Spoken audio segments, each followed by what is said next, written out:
বিরতির পর স্বাগত। এখন খবর বিস্তারিত। ইউনাইটেড ব্যাংক অফ ইন্ডিয়ার উদ্যোগে রাজধানীর মাতঙ্গিনী প্রীতিলতা হলে আয়োজন করা হয় এক আলোচনা সভা ও ঋণ প্রদান শিবিরের। অনুষ্ঠানের উদ্বোধন করেন মুখ্যমন্ত্রী মানিক সরকার। ইউনাইটেড ব্যাংক অফ ইন্ডিয়া রাজ্যে এটিএম সহ 10টি নতুন শাখার উদ্বোধন করেছে। আর এ উপলক্ষে ইউবিআর উদ্যোগে রাজধানীর মাতঙ্গিনী প্রীতিলতা হলে আয়োজন করা হয় এক আলোচনা সভা ও ঋণদান শিবিরের। অনুষ্ঠানের উদ্বোধন করেন রাজ্যের মুখ্যমন্ত্রী মানিক সরকার। অনুষ্ঠানে এছাড়াও উপস্থিত ছিলেন ইউবিআই এর চেয়ারপারসন অর্চনা ভার্গব সহ ব্যাংকের অন্যান্য উচ্চপদস্থ আধিকারিকেরা। মুখ্যমন্ত্রী মানিক সরকার ব্যাংকের পরিষেবায় সন্তোষ প্রকাশ করে বলেন, A sense of savings is also developing in their mind. And that's why they have been asking to set up bank branches in their own locality. Here lies the importance of setting up of new branches of banks. And you have the, what should I say, the congenial atmosphere, favorable atmosphere, positive atmosphere for further expansion of your banking business here in Tripura. So the work of that, the CD ratio should be enhanced at least up to 50% for the financial year 2014 and 15. Yes, it is an improvement, of course, a very little and slow improvement. On the part of UBI, it was 34%, you have enhanced it to 39%. All right, it is an improvement. ব্যাংকের chairperson অর্চনা ভার্গব বলেন, are in Tripura alone. We have opened 86,000 accounts in Tripura, and we have an internal target again to at least reach a minimum of 1 lakh accounts. We want to become a part of the success story of Tripura, both on the development as well as on the financial side. Bank is offering the Kisan credit cards at the normal rate of interest. We have a plan to extend the Kisan credit cards to include fisheries, because fisheries is proving to be an important vocation of the people of Tripura. অনুষ্ঠানে ইউবিআর পক্ষ থেকে 10 জনকে ঋণ প্রদানও করা হয়।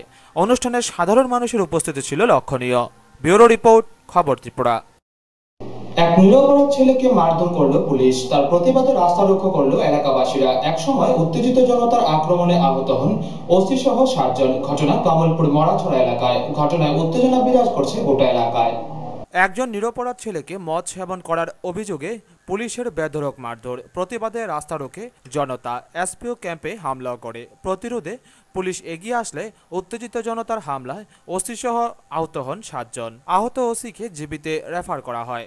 ঘটনার সূত্রপাত গতকাল শিববাড়ি এলাকায়। ঘটনার বিবরণে জানা যায়, কমলপুর শহর থেকে 20 কিলোমিটার দক্ষিণ পূর্বে লংতরাই পাহাড়ের চূড়ায় প্রতি বছরের ন্যায় এবছরও শিববাড়ি পৌষ সংক্রান্তি মেলা চলছিল।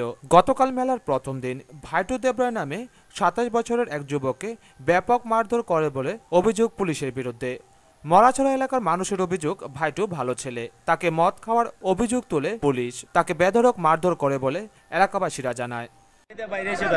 তারপর বাইরে পরে আমি আটকাইতে গেছি, গিয়ে আমিও একটা বাড়ি গেছি হাতে। তারপরে না বাইরে তারা আমি সারা ডাইকে আনছি, পরে এরপরও মারে, সারা আটকাইতে পারে না। আমি জিনিসটা দেখছি যে ওই আমরা বাড়ির সাথে শিববাড়ি তো অনেকটা দূরে, আমরা বাড়ির সাথে এরা আনছে, আনিয়া সারিয়া এরা লামাইছে, লামাইয়া কয় যাও বাগো, তে বাগো কইছে, তে বাগছে। এরা পিছন থেকে সুর সুর করে আল্লাহ করছে। তখন গাঁওবাসী পুরো বাইর হয়েছে, আমরাও বাইর হয়েছি। বাইরনির পরে বাইরনির পরে এরা এক বাড়ির পিছনে গিয়া লুকায়া রয়েছে, গিয়া ওই পুলিশে ডান্ডা দিয়া আর মাথাত বাড়ি দিছে। বাড়ি দেওয়ার পরে এত অচেতন হয়ে পড়ছে, ঠেলা দিয়া এর লুঙ্গার নিচে ফালাই দিছে।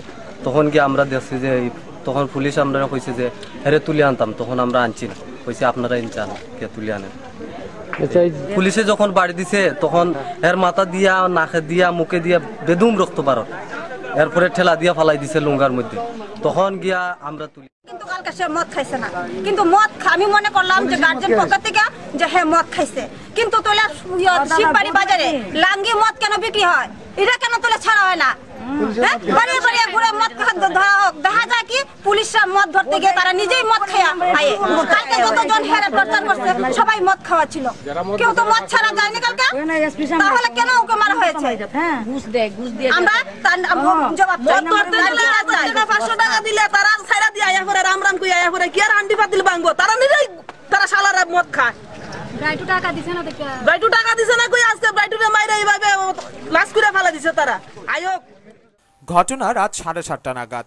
পরে আহত ভাইটুকে এলাকাবাসী কমলপুর বিএসএম হাসপাতালে ভর্তি করে আজ ভাইটুকে জিবি হাসপাতালে রেফার করা হয়। এই ঘটনার প্রতিবাদে মরাছড়া এলাকার মানুষ আজ সকাল 11টা থেকে মরাছড়া বাজারের এসপিও ক্যাম্পের সামনে পথ অবরোধে বসে দুইজন এসআই গোপাল সরকার গৌতম সিনহার শাস্তির দাবিতে।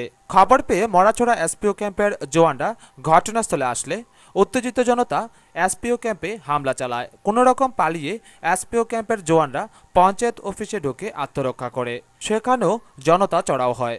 খবর পেয়ে কমলপুর থানার ওসি দেবপ্রসাদ রায়, সেকেন্ড অফিসার পরিতোষ দাস সহ পুলিশ ঘটনাস্থলে যায় এবং অবরোধকারীদের সাথে মীমাংসার জন্য আলোচনা করে।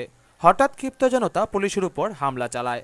ঘটনাস্থলে উত্তেজিত জনতা ওসিকে মাটিতে ফেলে আক্রমণ চালায়। এতে ওসির মাথা ফেটে যায়। Second officer Paritosh Das, constable Shahanara Begum, হাবিলদার দেবভূষণ রায়, কনস্টেবল মন্দিরাম রিয়াং, কনস্টেবল নরেন্দ্র দেববর্মা সহ 6 জন পুলিশ এবং রাখি দেবরায় নামে একজন অবরোধকারী গুরুতর আহত হয়। আহত ওসি দেবপ্রসাদ রায় এবং কনস্টেবল নরেন্দ্র দেববর্মার আঘাত গুরুতর হওয়ায় তাদের জিবি হাসপাতালে রেফার করা হয়। এই ঘটনার পরিপ্রেক্ষিতে মরাছড়া বাজারে টিএসআর মোতায়েন করা হয়েছে। এলাকায় এখন অঘোষিত বন্ধ চলছে। এলাকায় টানটান উত্তেজনাও বিরাজ করছে। প্রশাসন কেন আপনাকে নির্যাতন করলো এটা জবাব চাই। জবাব তোমার দিতে হবে। সংগ্রাম চলছে।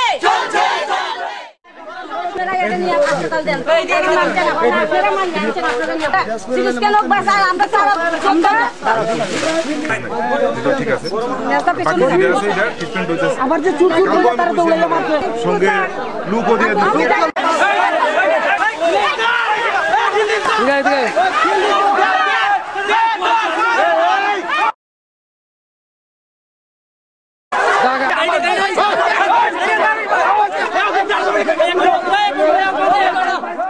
ব্যুরো রিপোর্ট, খবর ত্রিপুরা।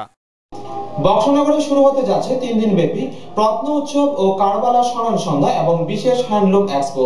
মেলার উদ্বোধন করবেন মন্ত্রী ভানুলাল সাহা। উৎসবকে ঘিরে সেজে উঠেছে সমর স্মৃতি প্রাঙ্গণ।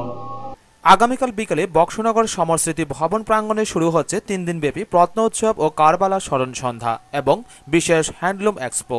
ইতিমধ্যে উৎসবকে ঘিরে সেজে উঠেছে সমর স্মৃতি প্রাঙ্গণ। প্রস্তুতি কমিটির কনভেনার বক্সনগর পঞ্চায়েত সমিতির চেয়ারম্যান শামসুল হক জানান, বিগত কয়েকদিন ধরে এর প্রস্তুতি চলছে। এলাকায় চালানো হচ্ছে অনুষ্ঠানের প্রচারও। তাছাড়া গঠিত হয়েছে কয়েকটি সাব কমিটি। সব মিলিয়ে অনুষ্ঠানের প্রস্তুতি চূড়ান্ত। মাননীয় মন্ত্রী শহীদ চৌধুরী মহোদয়ের সভাপতিত্বে আগরতলায় একটা মিটিং হয়। সেই মিটিংয়ের মধ্যে আইসিআইটি ডিপার্টমেন্ট, পর্যটন দপ্তর ওনারা সিদ্ধান্ত গ্রহণ করেন বক্সনগর ব্লক এলাকায় তথা সংস্কৃতি মিলনায়তনের প্রাঙ্গণে এখানে 3 দিনের প্রোগ্রাম করা রত্ন উৎসব এবং কারবালা স্মরণ সন্ধ্যা। এটা ডিপার্টমেন্টাল ক্যালেন্ডারের মধ্যে অন্তর্ভুক্ত হয়। এটা এবছর থেকে প্রতি বছরই আগামী দিনগুলিতে প্রতি বছরই সেটা হবে। এই প্রোগ্রামকে কেন্দ্র করে আমরা স্থানীয়ভাবে আমরা একটা মিটিং করি। এখানে একটা প্রস্তুতি কমিটি গঠন করা হয়। সেই প্রস্তুতি কমিটির উদ্যোগেই আমরা এখানে মেলার যাতে একটা উৎসব মুখর হয় এভাবে আমরা পরিকল্পনাটা গ্রহণ করি। এই প্রোগ্রামকে কেন্দ্র করে গত 10 দিন যাবতই আমাদের এখানে সংস্কৃতি প্রেমী যারা, বিশেষ করে অল্প বয়সের যারা শিশুরা আছেন তাদেরকে নিয়ে একটা কোচিং ক্যাম্প সেখানে করা হচ্ছে। চলছে গত 10 দিন যাবতই। ওনারাও এই প্রোগ্রামগুলির মধ্যে অংশগ্রহণ করবে। আর রাজ্যের খ্যাতনামা যে সকল শিল্পীরা আছে এই 3 দিনের এই প্রোগ্রামের মধ্যে ওনারা অংশগ্রহণ করবেন এবং আমাদের স্থানীয় যে সকল শিল্পীরা আছে ওনারাও অংশগ্রহণ করবেন। এ হচ্ছে আমাদের মোটামুটি সবই সেখানে পরিকল্পনা। আলোকসজ্জাও করার উদ্যোগ নেওয়া হয়েছে। বুদ্ধস্তব যেটা আছে এটাকে আমরা আলোকসজ্জা করব এবং কারবালার স্মরণ সন্ধ্যা তার তাৎপর্য সেখানে ব্যাখ্যা করা হবে। এই হচ্ছে মোটামুটি আমাদের পরিকল্পনা। মূলত তথ্য ও সংস্কৃতি দপ্তরের উদ্যোগে ত্রিপুরা পর্যটন নিগম, সংখ্যালঘু কল্যাণ দপ্তর, শিল্প ও বাণিজ্য দপ্তর, ওয়াকফ বোর্ড এবং বক্সনগর পঞ্চায়েত সমিতির যৌথ উদ্যোগে হবে উৎসবটি। 3 দিনব্যাপী উৎসবের উদ্বোধন করবেন তথ্য ও সংস্কৃতি উচ্চশিক্ষা দপ্তরের মন্ত্রী ভানুলাল সাহা। প্রধান অতিথি থাকবেন যুব বিষয়ক ক্রীড়া দপ্তরের মন্ত্রী শহীদ চৌধুরী। অনুষ্ঠানে সভাপতিত্ব করবেন শামসুল হক। তাছাড়া প্রতিদিন সন্ধ্যে চলবে রাজ্যের শিল্পীদের দ্বারা সাংস্কৃতিক অনুষ্ঠানও। 3 দিনব্যাপী এই উৎসবে প্রস্তুতিতে চলছে শেষ তুলির টান। সব মিলে উৎসবকে ঘিরে চরম ব্যস্ততা বক্সনগরে। 17 তারিখ বেলা 3 ঘটিকায় উদ্বোধন করা হবে। সেই উদ্বোধনী অনুষ্ঠানে মাননীয় উচ্চশিক্ষামন্ত্রী উনি উদ্বোধক হিসাবে উপস্থিত থাকবেন এবং প্রধান অতিথি হিসাবে মাননীয় ক্রীড়া ও যুব কল্যাণ দপ্তর এবং সংখ্যালঘু কল্যাণ দপ্তরের মাননীয় মন্ত্রী শহীদ চৌধুরী মহোদয় প্রধান অতিথি হিসেবে থাকবেন এবং আরো অন্যান্য অতিথিরাও থাকবেন। এই অনুষ্ঠানে সভাপতিত্ব তথা প্রস্তুতি কমিটির চেয়ারম্যান হিসাবে আমি থাকব। আর উদ্বোধনী অনুষ্ঠানের পরেই আমাদের কালচারাল প্রোগ্রাম, 3 দিনই আমাদের কালচারাল প্রোগ্রাম হবে এবং সমাপ্তি দিন তথা 19 তারিখ সমাপ্তি অনুষ্ঠানে মাননীয় পর্যটন দপ্তরের মন্ত্রী রতন ভৌমিক উনি উপস্থিত থাকবেন। ওই দিন আমাদের এখানে একটা সেমিনারও হবে, কালচারের উপর একটা সেমিনার হবে। ব্যুরো রিপোর্ট, খবর ত্রিপুরা। 24 ঘন্টার মধ্যে চুরি যাওয়া বাইক উদ্ধার করলো কৈলাসহর থানার পুলিশ। আটক করা হয় বাইক চোরকেও। কৈলাসহরের উত্তরাঞ্চল থেকে চুরি যাওয়া TR02D 5224 বাইকটি 24 ঘন্টার মধ্যে উদ্ধার করল কৈলাসহর থানার পুলিশ। গত 13 জানুয়ারি ইরাজি খাওড়ার বাসিন্দা মোহাম্মদ আব্দুল হকের এই বাইকটি নিজ বাড়ি থেকে চুরি হয়। 14 জানুয়ারি মোহাম্মদ আব্দুল হক কৈলাসহর থানায় FIR করে। FIR পাওয়ার পর কৈলাসহর থানার পুলিশ তদন্ত শুরু করে। তদন্তের 24 ঘন্টা পার হতে না হতেই ইরাজি খাওড়ার বাসিন্দা ইসুব আলীর বাড়ি থেকে বাইকটি উদ্ধার করা হয়। কৈলাসহর থানার ওসি সাবির আহমেদ জানান, বাইকটির বিভিন্ন অংশ খুলে ইঞ্জিন এবং সিসি সহ প্রথমে মাটি চাপা দেওয়া হয়। গতকাল এই অংশগুলি মাটি থেকে তুলে বস্তাবন্দি করা হয় বাংলাদেশে পাচারের উদ্দেশ্যে। পুলিশ গোপন সূত্রের ভিত্তিতে খবর পেয়ে বাইকের সমস্ত অংশ উদ্ধার করতে সক্ষম হয় এবং ইসুব আলীকে গ্রেপ্তার করে আজ তাকে আদালতে তোলা হয়। গত 13 তারিখ বাবুর বাজার থেকে একটা মোটরসাইকেল চুরি হয়। সেটা নিয়ে 14 তারিখ একটা FIR করা হয়। FIR এর ভিত্তিতে আমরা তদন্তে নামি। গত রাত্রে গোপন খবরের ভিত্তিতে আমরা ইয়াজি খাওড়ার একটা বাড়িতে আমরা রেড করি। সেখান থেকে মোটরসাইকেলটা ডিঅ্যাসেম্বল এটা খোলা অবস্থায় আমরা পাই। এটা সম্পূর্ণ পার্টসগুলি আলাদা করে বস্তার ভিতরে ঢুকিয়ে রেখেছে। আমরা সেই মোটরসাইকেলটা চুরি যাওয়া মোটরসাইকেলটা উদ্ধার করি এবং যে এই কাজের সঙ্গে জড়িত ছিল তাকে আমরা গ্রেফতার করি। তার নাম কি? তার নাম হলো ইসুব আলী, ওর বাড়ি ইয়াজি খাওড়ায়। তো আজকে আমরা তাকে আদালতে প্রেরণ করব এবং 7 দিনের পুলিশ রিমান্ড চেয়ে আমরা আদালতের কাছে আবেদন করব এবং এটার মাঝখানে যে অন্যান্য গ্যাং মেম্বার আরো কিছু আছে কিনা আমরা বের করার চেষ্টা করব।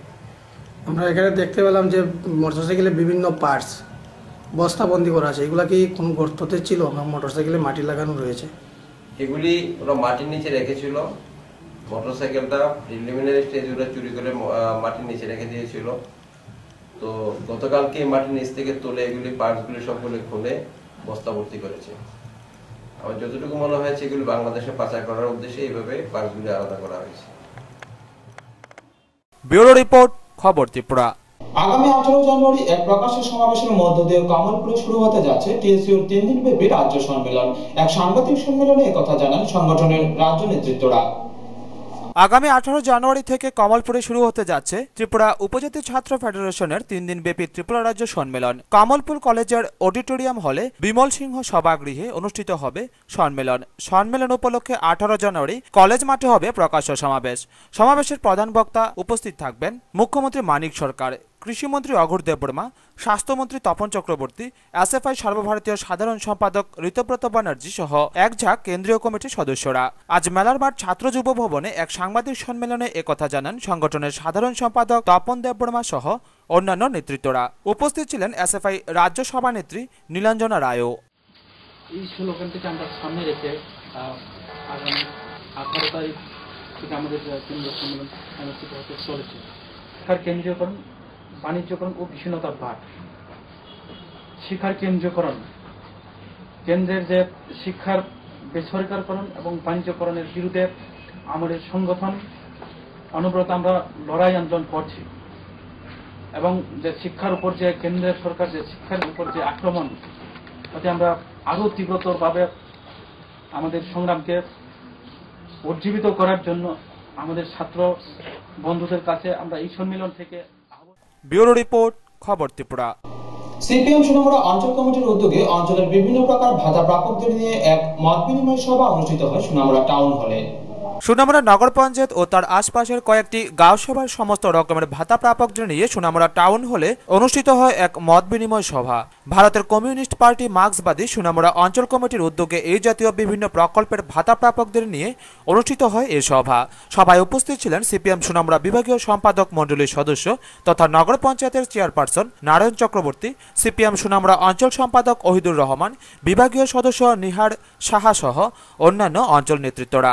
সিপিএম বিভাগীয় সম্পাদক মণ্ডলীর সদস্য নারায়ণ চক্রবর্তী জানান, পার্টি ভারতের কমিউনিস্ট পার্টি মার্ক্সবাদী সোনামুড়া বিভাগীয় কমিটির উদ্যোগে প্রতিটা অঞ্চল গাঁওসভা এবং নগর পঞ্চায়েতের কয়েকটি ওয়ার্ড মিলে যারা বিভিন্ন প্রকারের ভাতা পান তাদেরকে নিয়ে আমরা মত বিনিময় সভা অনুষ্ঠিত করছি। সবার মধ্যে যারা ভাতা পান তারা কি কি সমস্যায় ভুগছেন তারা সেখানে আলোচনা করছেন। আমরা আমাদের পার্টির পক্ষ থেকে সেই সমস্যাগুলির সমাধানের জন্য ভূমিকা নেওয়ার জন্য এই ধরনের সভা সংগঠিত করা হয়েছে। সভায় বিভিন্ন স্থান থেকে আসা ভাতা প্রাপকদের উপস্থিতি ছিল লক্ষণীয়। টুটন চৌধুরীর রিপোর্ট, খবর ত্রিপুরা। মোহনপুরের বাউলিয়া গ্রামের তরুণী নাতাশা হত্যা সন্দেহে জড়িতদের গ্রেপ্তারের দাবিতে এবং ঘটনার সুষ্ঠু তদন্তের দাবিতে রাজ্য মহিলা কমিশনের চেয়ারম্যান পূর্ণিমা রায়ের সাথে দেখা করল রাজ্যের সংখ্যালঘু উন্নয়ন পরিষদ ও এলাকাবাসীরা। মোহনপুরের বাউলিয়া গ্রামে দুই তরুণ তরুণীর আকস্মিক মৃত্যুর ঘটনা এখনো সতেজ হয়ে আছে। প্রতিবেশী গ্রামবাসী সকলেই শোকাহত। সঞ্জীবার নাতাশার ঘর সংসার করার স্বপ্ন আর বাস্তব হলো না। সংসারের বন্ধ অবস্থার কাছে নতি স্বীকার করতে হলো তাদের। হার মানতে হয়েছে ধর্মীয় সীমাবদ্ধতার কাছে। সঞ্জীব গলায় দড়ি দেয় আর নাতাশা গায়ে আগুন দিয়ে আত্মহত্যা করেছে বলে পুলিশের ধারণা। যদিও নাতাশার পরিবারের পক্ষে অভিযোগ করা হয়েছে যে তাকে নৃশংসভাবে হত্যা করা হয়েছে। এই বিষয়ে 5 জনের বিরুদ্ধে থানায় মামলাও হয়েছে, কিন্তু পুলিশ কাউকে এখনো গ্রেপ্তার করেনি। আর এরই প্রতিবাদে রাজ্যের সংখ্যালঘু উন্নয়ন পরিষদ ও এলাকাবাসীরা আজ দেখা করেন রাজ্য মহিলা কমিশনের চেয়ারম্যান পূর্ণিমা রায়ের সাথে। তারা মহিলা কমিশনের কাছে এ ঘটনার সুষ্ঠু তদন্তেরও দাবি করেন। কিন্তু এখন পর্যন্ত গ্রেপ্তার নাই। এখন কি এর রাজ্যে কি প্রশাসন আছে না নেই, বা মহিলা হয়ে যে মহিলা কমিশনের ভূমিকা কি ওই জায়গাটা ভিজিট পর্যন্ত করলেন না। তাদের বাড়ি ঘর ভাঙচুর করে এবং যে গাছটিতে ছেলেটা সুইসাইড করেছিল সেই গাছটি কেটে তাদের বাড়িতে এসে ফেলে রেখে যায় এবং তাদেরকে নানা রকম হুমকিও নাকি দিয়েছে। নাতাশার মা আরও বলল যে সেদিন তারা সবাই দরজা বন্ধ করেই ঘরের ভিতর ছিল এবং কিছু কিছু পাড়া প্রতিবেশী হোক বা কিছু দুষ্কৃতী এসে তাদের নানাভাবে হুমকি দিয়ে ভয় দেখিয়েছে এবং তার মেয়েকে নাকি বলেছে যে এই মেয়েটাকেও জ্বালিয়ে পুড়িয়ে মারবে, এরকম কথা নাকি বলেছে। ব্যুরো রিপোর্ট, খবর Tripura. National school of drama উদ্যোগে ও তথ্য সংস্কৃতি এবং উচ্চশিক্ষা দপ্তরের সহযোগিতায় একটি ককবরক নাটক মঞ্চস্থ হয় তেলিয়ামুড়া টাউন হলে। ন্যাশনাল স্কুল অফ ড্রামার উদ্যোগে ও তথ্য সংস্কৃতি এবং উচ্চশিক্ষা দপ্তরের সহযোগিতায় ককবরক নাটক প্রদর্শিত হয় তেলিয়ামুড়া টাউন হলে। গতকাল সন্ধ্যায় তেলিয়ামুড়া টাউন হলে প্রদর্শিত হয় এই নাটক। নাটকের নাম চিনি পুমুং, যার বাংলা অর্থ হলো আমাদের পরিবার। এতে তেলিয়ামুড়া মহকুমার বিভিন্ন এলাকার 30 জন অভিনয় করেন। একান্নভুক্ত পরিবারে যে আনন্দ পাওয়া যায়, পৃথক পরিবারে তা পাওয়া যায় না, এটাই তুলে ধরার চেষ্টা করা হয় এই নাটকের মাধ্যমে। ওই দিনের অনুষ্ঠানে উপস্থিত ছিলেন তেলিয়ামুড়া নগর পঞ্চায়েতের চেয়ারম্যান, এসডিপিও সহ বিশিষ্টজনেরা। উল্লেখ্য, বিগত 1 মাস ধরে অভিনেতাদের ট্রেনিং করানো হয়। গতকাল ছিল তার সমাপ্তি দিন। সমাপ্তি দিনে এই নাটকটি মঞ্চস্থ করানো হয়। নাটক শেষে অভিনেতাদের ন্যাশনাল স্কুল অব ড্রামার পক্ষ থেকে সার্টিফিকেট প্রদান করা হয়। আমি চাইবো আমাদের ককবরকে এবং আরো বাঙালিও আমাদের শিশিরটা এখন আছেন বলেছেন, উনিও সহযোগিতা করেছেন, উনাই উদ্যোক্তা। তার জন্য আমি বলবো আরো বেশি করে, এবং আমাদের যারা ডাইরেক্টর মহোদয়রা আছেন আমাদের এই তেলিয়ামুড়া চিত্রাঙ্গদা কলা কেন্দ্রে নাটক পরিবেশনের জন্য আমাদের কিছু আর্থিকভাবে সাহায্য করার জন্য আমি অনুরোধ রেখে আবার সবাইকে নমস্কার জানিয়ে, আমি অভিনন্দন জানিয়ে, ভালোবাসা জানিয়ে আমার সংক্ষিপ্ত আলোচনা এখানে শেষ করছি। সবাইকে নমস্কার। ব্যুরো রিপোর্ট, খবর ত্রিপুরা। সারা রাজ্যের সাথে উদয়পুরেও ইউবিআর কেন্দ্রীয় ঋণ পরিশোধ শিবির অনুষ্ঠিত হয়। এতে উপস্থিত ছিলেন ইউবিআর সিএমডি অর্চনা ভার্গব সহ অন্যান্যরা। সারা রাজ্যের সাথে উদয়পুরেও ইউনাইটেড ব্যাংক অফ ইন্ডিয়ার এর কেন্দ্রীয় ঋণ পরিশোধ শিবির অনুষ্ঠিত হয় উদয়পুর টাউন হলে। এতে ইউবিআই এর গোমতী ও দক্ষিণ জেলার মোট 12টি শাখার প্রায় 500-600 ভোক্তা এই শিবিরে উপস্থিত থাকে এবং প্রায় 38 লক্ষ টাকার মতো ঋণ পরিশোধ করে তারা।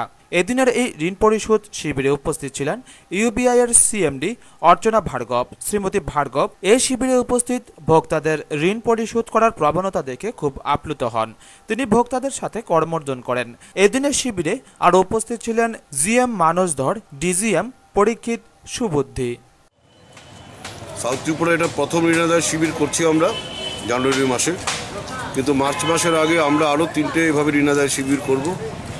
আজকে ঋণ আদায় শিবিরে আমাদের প্রায় 27 লক্ষ টাকার মতো আদায় হয়েছে, কিন্তু পরিমাণটা বেশি না, কারণ আমাদের অনাদায় ঋণের পরিমাণ অনেক বেশি, সে কয়েক কোটি টাকার উপর। তো আমরা আবার আগামী মাসে আবার করব, মার্চ মাসে আবার করব, এবং সবাইকে অনুরোধ রাখবো আগামী দিনগুলোতে ওনারা পুরনো ঋণ ফেরত দিয়ে নতুন ঋণের সুযোগ আবার নেবেন।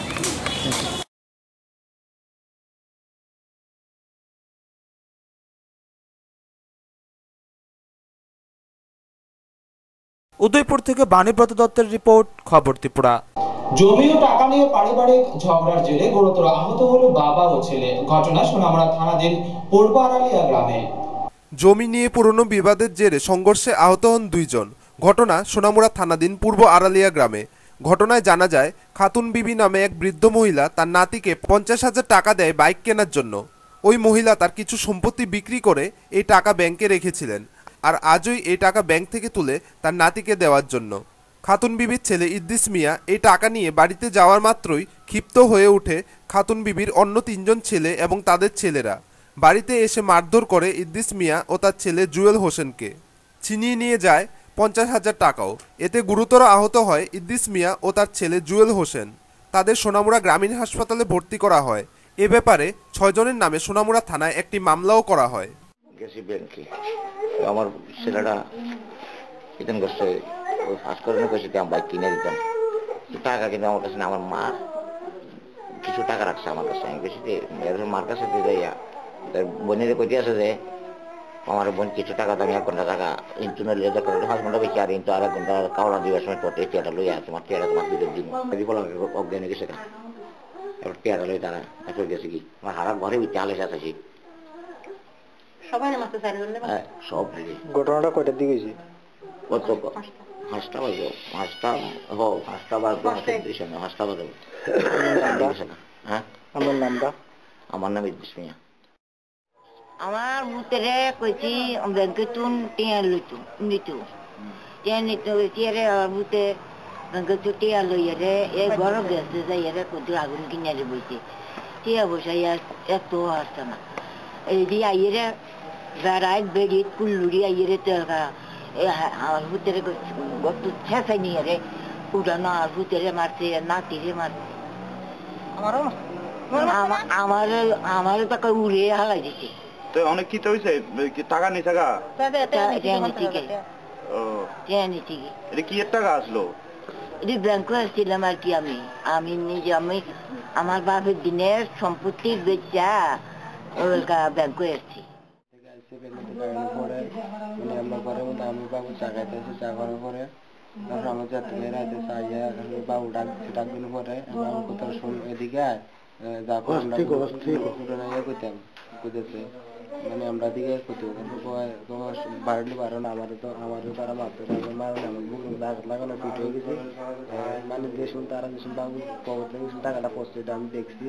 এরপর আমি দেখছি আমার যাতে ভাই রফিক কতে হাওড়া নিচ্ছে হাতের মধ্যে ফাঁড়া দিয়ে দুটো হাওড়া দিচ্ছে হাতের মধ্যে হেভি জোরে ছুটে আঘাত করছে। আঘাত করার পরে বাবুটা হাতটা মানে সারা দিচ্ছে। ব্যুরো রিপোর্ট, খবর ত্রিপুরা। মকর সংক্রান্তি উপলক্ষে যুবক যুবতী ও বয়স্করা বিভিন্ন মন্দির ও রাস্তাঘাট পরিষ্কার করেন কৈলাস শহরের চণ্ডীপুর এলাকায়। মকর সংক্রান্তি উপলক্ষে দক্ষিণ চণ্ডীপুরের যুবক যুবতীরা ও বয়স্করা বিভিন্ন মন্দির ও রাস্তাঘাট পরিষ্কার পরিচ্ছন্ন করেন। পরিবেশকে সুন্দর রাখার জন্য তাদের এই উদ্যোগ। এলাকার যুবক অজয় সরকার জানালেন যে ভবিষ্যতে তাদের এই উদ্যোগ জারি থাকবে। মকর সংক্রান্তি উপলক্ষে আমাদের আজকের এই রাস্তা সাফাই অভিযানে আমাদের গ্রামবাসীরা সর্বাত্মকভাবে সাড়া দিয়েছে। যুবক যুবতী, মা বোন, মাসি মেশো সবাই আনন্দ উদ্দীপনার মধ্যে দিয়ে আমাদের এই রাস্তা সাফাইয়ে সহযোগিতা করেছে এবং এই রাস্তা সাফাই প্রতিযোগিতা আমরা আগামী দিনেও চেষ্টা রাখবো যাতে এই কাজ সবসময় জারি থাকে। হচ্ছে এটা খুবই ভালো লাগছে এবং এটা খুব সুন্দর পরিচ্ছন্ন পরিবেশ স্বাস্থ্য রক্ষার কারণে এটা মানুষের পক্ষে খুবই উপকারী এবং আজকের যে এই মকর সংক্রান্তি উপলক্ষে এই ভৈরব মন্দির থেকে ধরে একদম দক্ষিণ চণ্ডীপুরের শেষ মাথা পর্যন্ত এই কাজটা চালিয়ে যাচ্ছে। ব্যুরো রিপোর্ট, খবর ত্রিপুরা। এখন খেলার খবর।